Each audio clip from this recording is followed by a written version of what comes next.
Hi guys! Magandang araw po sa ating lahat. So for today's video, we're gonna make Shakoy Recipe or what we call Bicho-bicho. So these are the ingredients that we need for the dough and for coating. Ayan. Basahin lang po natin or pwede din natin i-screenshot.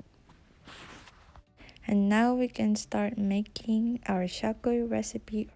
At ang una natin gagawin ay gumawa ng yeast mixture. 2 cups of warm liquid milk, add 2.5 teaspoons of yeast. Ayan, so ang susunod naman natin na ilalagay ay ang 3 tablespoons of white granulated sugar.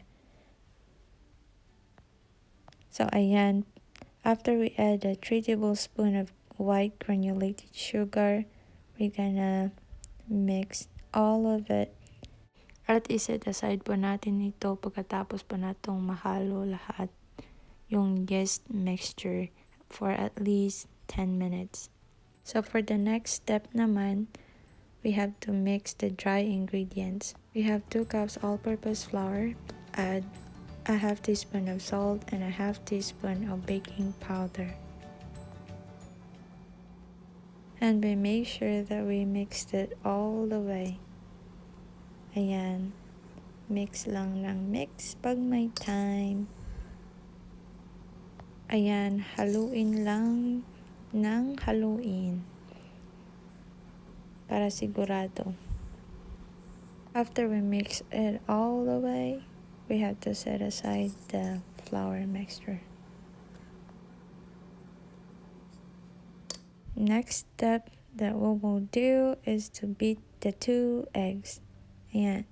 Mix it pretty well. Mix and mix and mix.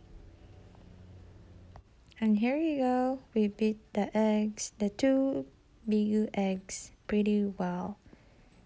And handa na ang ating itlog. At handa na rin ang ating yeast mixture at 4 tablespoons of melted butter. At ito na, i-add na natin yung yeast mixture na ginawa natin kanina. At ang susunod naman natin na i-add ay ang itlog or ang butter, melted butter, 4 tablespoons melted butter. At sunod na naman natin na ilalagay ay ang itlog natin na ginawa kanina. Ayan, nahalo ko na yung wet ingredients and then I will add a half teaspoon of vanilla extract.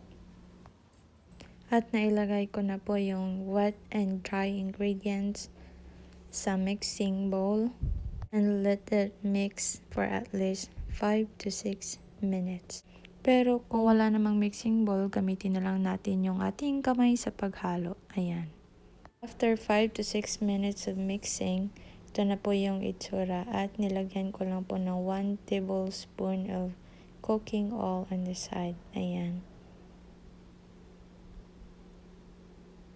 At kung napapansin nyo, nilagyan ko po ito ng oil para hindi po siya masyadong dumikit. Ayan. Nilagay ko po yung oil sa gilid kanina para hindi siya masyadong dumikit. Ayan. Tapos i-check lang po natin sa gilid o sa ilalim kung wala na bang dry flour. Ayan. So, i-check ko na po ng mabuti. Mukhang okay naman lahat. Ayan. And just cover the dough and then let it rest for at least 1 hour. Ayan, ganyan lang. So, after ng 1 hour, ito na po yung dough natin. Tumubo na. So, kinuha ko na yung dough sa mixing bowl. At ayan, ito na yung itsura. And then, I sprinkle it with flour. Ayan, flour on top. Ayan, and then, minasa ko po. Ayan, gawin na po natin ng ganyan. Hanggang sa, pwede na siyang hiwain. Ayan.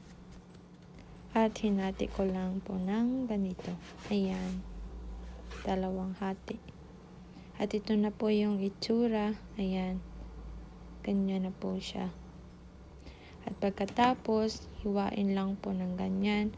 O nasa inyo po yan kung malaking hiwa ba or maliit na hiwa po yung gusto ninyo. Or pwede din po kayong gumamit ng timbangan. Ayan. Or weighing scale. Food weighing scale kung gusto ninyo. Kung gusto ninyong magnegosyo or ganyan. Pero sa amin kasi, kami lang dalawa yung asawa kong kumakain. Ayan. It doesn't matter for us. Kaya, hiniwa ko lang ng ganyan. Merong malaki, merong maliit. So, may American size at may Pinoy size.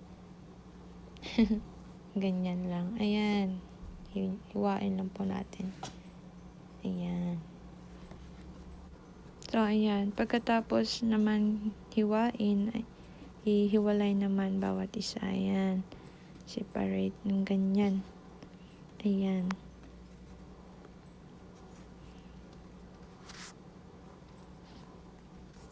Ayan, pagkatapos hiwalayin yung bawat hiwa, mag-sprinkle naman tayo ng flour. Ayan, ganyan lang guys.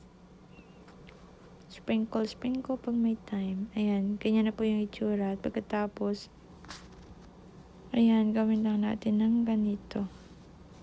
Ayan, bilibid. Ayan, ganyan. Okay. At ayan na yung itsura. Ayan, ang dami ko pong nagawa sa 4.5 cup of all-purpose flour. Ayan, ang daming shakoy guys. Ayan.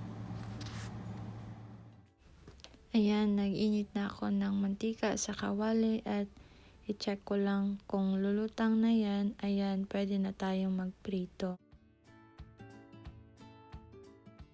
Prituhin na natin yung shakoy. Ayan. So, dapat guys, pag tanawon nato guys, ang atong giluto, and then flip it for at least 2 to 3 minutes on its side. Ayan. Dapat po natin labayan kasi masusunog yan kung hindi mo babantayan. Ayan. And then flip it for 2 to 3 minutes at least on its side. Ganyan lang guys. Ayan. At ito na, luto na po ang ating shakoy. Ayan, ang ganda guys. Sobrang sarap. Very soft shakoy po siya. Masarap na shakoy. Ayan. Ayan. Tingnan nyo, ang ganda. Golden brown shakoy. And finally, last step na po tayo guys. So, ayan. Sa isang container, maglagay lang ng 1/3 cup white granulated sugar at 1 tablespoon cinnamon powder. Ayan. Tapos, i-mix lang po natin ng ganyan. Ayan. Siguraduhin po natin na ma-mix po lahat. Ayan. Ganyan lang guys.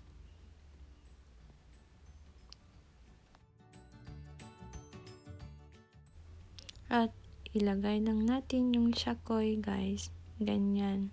Para magkaroon ng sugar with cinnamon powder. Ayan. Sobrang sarap niyan guys. Sana gawin nyo rin to. Maganda siya pang negosyo or maganda din po siya pang snack lang. Ayan.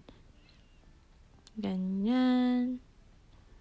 At pagkatapos, ilagay lang natin sa lagayan with paper towel. Ayan. And this is my finished product Shakoy recipe. Ayan. Sobrang sarap guys. Super soft and delicious. Promise.